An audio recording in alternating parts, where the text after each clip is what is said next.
नमस्कार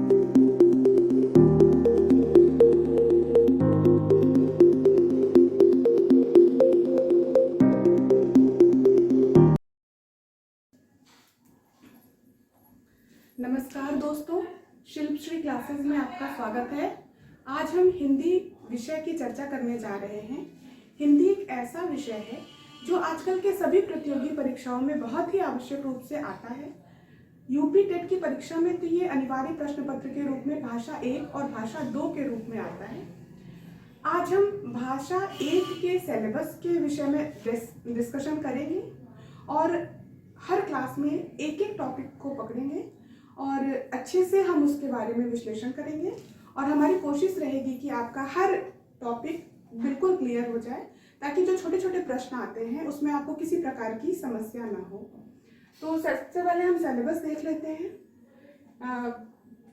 अपठित अनुच्छेद आता है, जिसमें से एक ऐसा आपको गद्यांश दिया जाएगा जो पढ़कर आपको उसमें से पूछे गए प्रश्नों के उत्तर हल करने होंगे।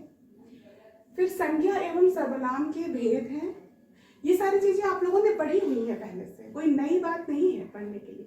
लेकिन चूंकि ऐसा है कि विषय बदल जाता है, हम फिर नए नए विषय पढ़ने लगते हैं, इतिहास, भूगोल, साइंस, तो हिंदी के टच से हम थोड़ा दूर हो जाते हैं। इस वजह से ये हमें लगने लगता है कि छोटी छोटी चीजें हमसे गलत हो जाती हैं। तो इस पर थोड़ा ध्यान देने की आवश्यकता है। बहुत अधिक परेशान होने की जरूरत नहीं है।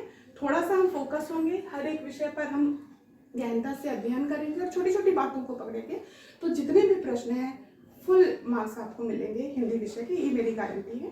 बस आपको मेरे साथ लगे रहना है और इन टॉपिक्स के हर दिन के जो वीडियोस हैं उनको आपको देखना है। संज्ञा एवं सर्वनाम के भेद पर हम चर्चा करेंगे। विशेषण एवं विशेषण के भेद, क्रिया एवं क्रिया के भेद। आप लोग चाहें तो टॉपिक नोट कर सकते हैं, नहीं तो आप लोग डाउनलोड कर सकते हैं।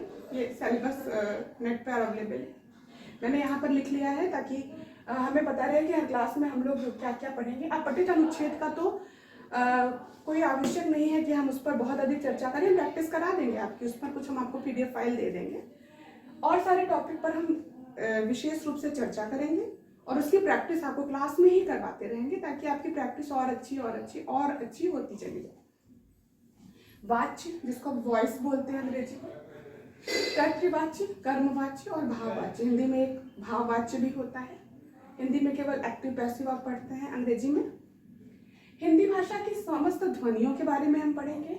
संयुक्ताक्षरों के बारे में पढ़ेंगे। संयुक्त व्यंजनों, अनुस्वार और चंद्रबिंदु में भेद। नहीं समझ में आता कि कहाँ बिंदी लगे, कहाँ चंद्र बिंदी लगे, तो उसके बारे में हम आपको बताएंगे कहाँ पर ये प्रयोग होता है।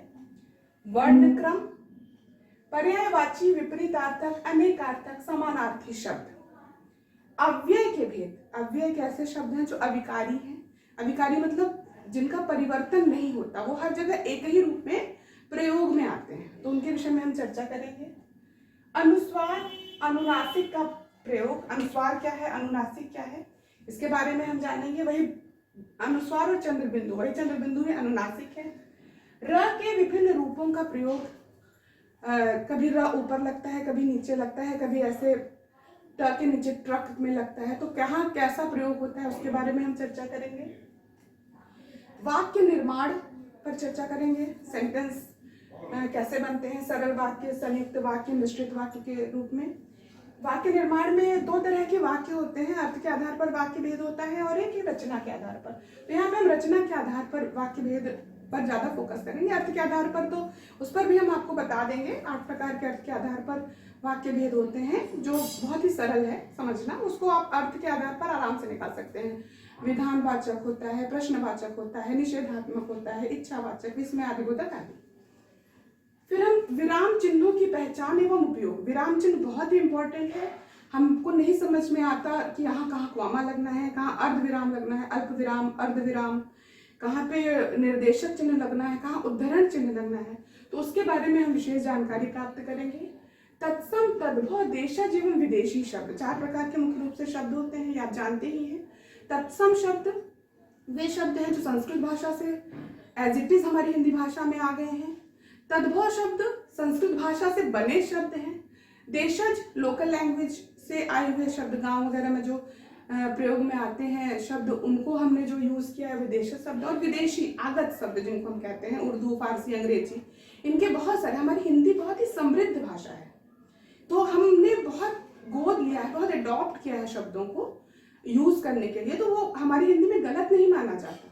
तो विदेशी शब्द उन्हीं शब्दों के उदाहरण हैं। उपसर्ग और प्रत्यय अगला टॉपिक हमारा रहेगा। उपसर्ग और प्रत्यय के बारे में हम पढ़ेंगे, डिटेल में चर्चा करेंगे। शब्द युग्म के बारे में हम चर्चा करेंगे। समास, समास विग्रह, समास के भेद, इन सब की विशेष रूप से चर्चा होगी, क्योंकि ये विषय लोगों को बहुत ही कठिन लगता है, जबकि ऐसा कुछ भी नहीं है कि ये कठिन है, बहुत ही सरल है। अगर आप गहनता से पढ़ेंगे, मेरे साथ बने रहेंगे, तो ये बहुत ही आपको इजी लगेगा और आपका एक भी प्रश्न गलत नहीं होगा, ऐसी मेरी गारंटी है। मुहावरे और लोकोक्तियां, इस पर भी प्रश्न पूछे जाते हैं। क्रिया, सकर्मक एवं अकर्मक के बारे में हम अध्ययन करेंगे। संधि, संधि के भेद, स्वर, व्यंजन, विसर्ग, इसका विस्तार से अध्ययन करेंगे। अलंकार, अनुप्रास, यमक, उपमा, रूपक, उत्प्रेक्षा और अतिशयोक्ति, ये हमारा एक छोटा सा सिलेबस है जिसको हम कवर करेंगे। इसके अलावा जो भी और जरूरत पड़ेगी उसको हम इसमें शामिल कर देंगे, ऐड करेंगे, और इसको कट तो कुछ भी नहीं करेंगे, इसमें से कोई भी चीजें कट नहीं होंगी, ऐड ऑन भले हो जाए और भी चीजों के लिए। तो इतनी चीजें आप पढ़ेंगे, आपको बहुत सारी प्रतियोगी परीक्षाओं में, केवल यूपी टेट में ही नहीं बल्कि अन्य बहुत सारी प्रतियोगी परीक्षाओं में इसका आपको लाभ अवश्य मिलेगा। तो मैं आपसे यही कहूंगी कि आप हमारी क्लास के साथ बने रहें रोज। कल हम एक पहला टॉपिक शुरू करेंगे, संज्ञा एवं सर्वनाम के भेद। बहुत बहुत धन्यवाद।